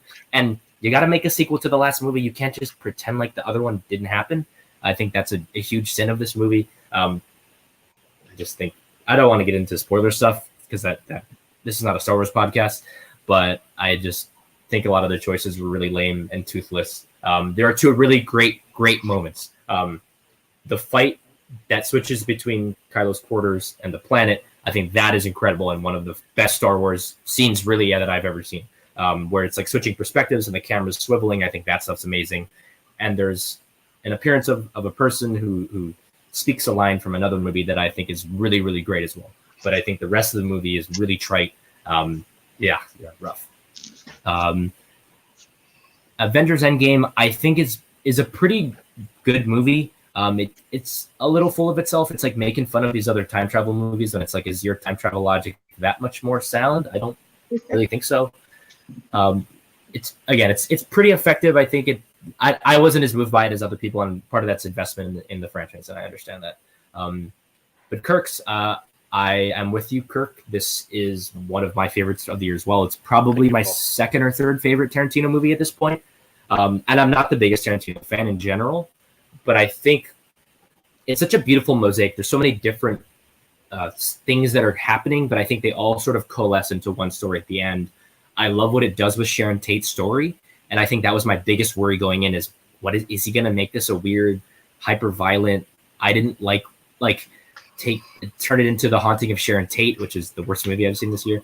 But that stuff I think is amazing, and I think the second time you watch it, that anxiety of how he's going to deal with that is lifted, and it allows you to just sit and enjoy these rich characters. And Cliff Booth and Rick Dalton are two of my favorite movie characters of the last few years. I just think they're so well drawn and deep and entertaining. I just think they're really fun people to hang out with. And I just think this is a really, really well made movie. I saw it in theaters twice. I kind of wish I would have went more than that, but yeah, it's a great movie. And sorry, I went a little long. I guess I'll go next. Once Upon a Time in Hollywood, I liked it. I didn't love it. I thought what they did with the character of Bruce Lee for some reason, it just seemed like a caricature of him, and that kind of pulled me out of the story a bit. Parasite I have not seen yet. Rise of Skywalker, I liked it. I didn't love it. I thought the writing was kind of horrible. There was one point, to the folks watching at home and everyone in the room, if you haven't seen it, spoiler alert for the next 20 seconds. There was a point where the Emperor's like, I am all the whatever, and then Rey says, and she pauses, and in my head, and I said it out loud in the theater, I said, am Iron Man? And I got a laugh from everyone who was around me. I don't know, the writing, it just seemed like it was forced or rushed or something. It didn't do the rest of the whole gamut justice. I would say Parasite I liked. I wish I could have saw that movie in a vacuum, because there's so much hype going into this. I mean, I think the day I went and saw it, it had taken over the #1 spot on Letterboxd. So, all time. So it's kind of going in okay, this could be one of the greatest movies ever made. So, I mean, it had all that weight on it for me. I still enjoyed it a lot. I mean, like Paul said, I mean, the way it blends genres, I mean, the way it's a comedy and a thriller and all these different things, it just kind of does that seamlessly. It's a great made movie with a lot of really great characters, really got great moments, and a great overall story, like Paul said about, how different class differences and things like that. So I love that. It wasn't my personal #1 for the year, but it's close. Endgame is a movie that I really enjoyed. I saw that 3 times in theaters, and I don't see movies that many times in theaters that often. And another long movie that I was not bored by, that I was happy through. So many great moments, so many great payoffs in this movie that I could talk about individually, but I don't want to take too much time. But I mean, just the fact that they were able to wrap everything up the way they did in any kind of way that made sense was an achievement. So I really enjoyed that. Rise of Skywalker, I did not hate. I've only seen it once, so over time I may see it again, and my feelings might change. It's not my top 10 of the year, but you got to look at it. The problem is not just with the movies, with the trilogy, the way the trilogy was handled. It wasn't planned out in advance. You let 2 people who wanted to tell very different stories both kind of put their hands in the dough, and you came up with a mess. Also, something I think that really limited this without anybody's control, and nobody's talking about, is the death of Carrie Fisher. I think the fact that she wasn't there to film this movie, I think this, at least her part of the movie, would have made a lot more sense. I think this was originally going to be Leia's movie, and they had to make a lot of changes when she unfortunately passed away. So I think those 2 things considered, they kind of made the best movie that they could with all these external problems. So I didn't hate it. Again, I didn't love it, but I enjoyed it, I think, a lot more than a lot of other people did. All right. Obviously, I've already talked about Endgame would probably be my number 1 of the year, although I lost a little bit of respect for Peggy when she tells me she's talking in a movie, make people laugh. So, I would hate you. Shame. But out of the, I think if I'm up to date, I think it was 100 movies of 2019. Parasite's in my top 5. So again, nothing bad to say about that. I knew almost nothing about this movie except hearing nothing but praise for it. So I decided to watch it, and I really enjoyed it. Loved this movie. Conversely, Out of Time ranks like number 87 on my list right now of the year. I'm sorry, not Out of Time. Once Upon a Time in Hollywood. Because what? yeah, Tarantino movies. I really want to like every Tarantino movie I see, but I think that the longer he's gone, the more self-important he's gotten, and he doesn't have people putting him in check, and so he makes these things like this, which is just so bloated, and it's so boring. I mean, you could cut out the entire Margot Robbie storyline, really, and it would not change the movie at all. But there's just, like Cody said, you just took this old Hollywood love letter and you really just made it so boring. I mean, there's scenes in it I like, there are performances in it I like, but just overall, I found myself bored and checking my watch like every 10 minutes. Yeah. So we've done it, guys. We've reached the end. I'm going to have each person go through and read off their top 10 list. No explanation, just read it so people know where everything actually ranked in it. I'm going to start with Kirk. Kirk, give us your 10 through 1. Okay, my number 10 was 2011 Cabin in the Woods. My number 9 was 2012 Lincoln. My number 8 was 2013 Pacific Rim. Number 7, 2015 Creed. Number 6, 2018 American Animals. Number 5, 2010 True Grit. Number 4, 2016 Hell or High Water. Number 3, 2017 Lady Bird. Number 2, 2019 Once Upon a Time in Hollywood. And number 1, 2014 Whiplash. Okay, we're going to go Paul next. Give us your 10 through 1. So my number 10 is 2012, The Act of Killing. Number 9, 2015, Movies Queen of Earth. Number 8, 2014, Whiplash. Number 7 is 2018, Shoplifters. Number 6, 2017, Lady Bird. My number 5 is from 2011. That's Moneyball. Number 4 is 2010. It's The Social Network. Number 3 is from 2019. It's Parasite. Number 2 is 2016, Moonlight. And then my number 1 is from 2013, Her. Peggy, 10 through 1. All right. Number 10 was 2012, The Perks of Being a Wallflower. Number 9 was 2017, Get Out. Number 8 was 2016, Sing Street. Number 7 was 2010, Easy A. Number 6 was 2013, Before Midnight. Number 5, 2019, Avengers Endgame. Number 4, 2014, This Is Where I Leave You. Number 3, 2018, Black Panther. Number 2, 2011, With Crazy Stupid Love. And number 1, 2015, The Big Short. And Brian. Number 10, just because I had to pick one from 2011, Fast 5. At number 9 for 2017, Baby Driver. Number 8, 2013's Much Ado About Nothing. Number 7, 2012's Django Unchained. Number 6, 2019's Star Wars Rise of Skywalker. Number 5, 2014's John Wick. Number 4, 2016's La La Land. Number 3, 2015 Mad Max Fury Road. Number 2, 2010 Scott Pilgrim vs. the World. And number 1, Avengers Infinity War in 2018. Perfect. Okay, now I'm going to bring in my producer, my fantastic person who runs the stream. I let him have some power in this episode, except one. We'll get to that in a second. But he's going to read off. What we basically did was combine it by ranking of where you put the year. Then we decided, unless you had a commonality on the movie, we decided to put the movie that we thought would put there of your guys' choice. So here we go. Go ahead, Colin. For number 10, for the year 2012, we chose Django Unchained. Number 9, for 2011, we took Moneyball. Number 8, 2017, the commonality was Lady Bird. Number 7, 2015, we chose Creed. Number 6, for 2013, we chose Her. Number 5, from 2010, we took The Social Network. Number 4, from 2016, we took Hell or High Water. Because La La Land wasn't making another fucking list on my show. I gave him my top 2 movies of all time were in this pick, and I had to go Hell or High Water. My number 3, 2014 Whiplash. But I got back at him because number 2, 2018 is Black Panther. And number 1, 2019 is Parasite. So Parasite wins. Yes. So I give everybody grades like I do every week. The person that won Your List Sucks for I think he's won the most times actually being on the show. It is Paul. Paul got a B+. He put something I didn't see. When you pick movies Cody hasn't seen, he can't. Even though Cody hasn't seen half of them, yeah. That's Strategy. 100% accurate. But he also put Moneyball on there. He also put Her. He put Moonlight. He put some movies that I actually really do enjoy. Lady Bird was your one real ugh. Then the second place would go to Kirk with a C. Wow. You did put some shit on there, but you also put some redeeming qualities in there, so I have to give you. Peggy got third place with a C minus.